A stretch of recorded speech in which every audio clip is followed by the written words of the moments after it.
अल निनोचा परिणाम जो आहे तो संपूर्ण पाणलोट क्षेत्रावर झालेला पाहायला मिळतोय। कारण पाऊस उशिरा असल्यामुळे सिंधुदुर्ग जिल्ह्यातील जी धरणं आहेत या धरणांचा पाणी साठा जो आहे तो कमी झालेला आहे। मी आता सध्या आहे या देवधर धरणाच्या प्रकल्पाच्या इथे आणि ज्या ठिकाणी आपण पाहू शकतो की धरणाचं पाणी जे आहे ते सध्या 15% फक्त पाणी साठा जो आहे तो सध्या शिल्लक आहे।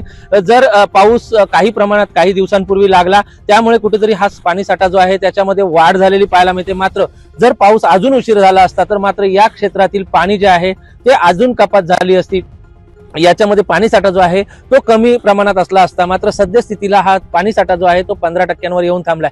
या धरणातील पाणी जे आहे ते शेकडो किलोमीटर अगदी कॅनॉलच्या माध्यमातून या पाण्याचा विसर्ग केला जातो। उन्हाळ्याच्या दिवसामध्ये या पाण्याचा खूप मोठ्या प्रमाणात वापर केला जातो, या धरणाचा वापर केला जातो। मात्र सद्यस्थितीला हे पाणी जे आहे ते मोठ्या अगदी अत्यल्प असल्यामुळे या ठिकाणी जर आपण पाहिलं तर सध्या पाण्याची संख्या ही संपूर्ण सगळ्या सिंधुदुर्ग जिल्ह्यातील धरणांमध्ये अशाच पद्धतीची असल्याचं चित्र जे आहे ते सध्या पाहायला मिळत आहे। व्हिडिओ जर्नलिस्ट आणि विशाल रेवडेकर, LS मराठी, सिंधुदुर्ग।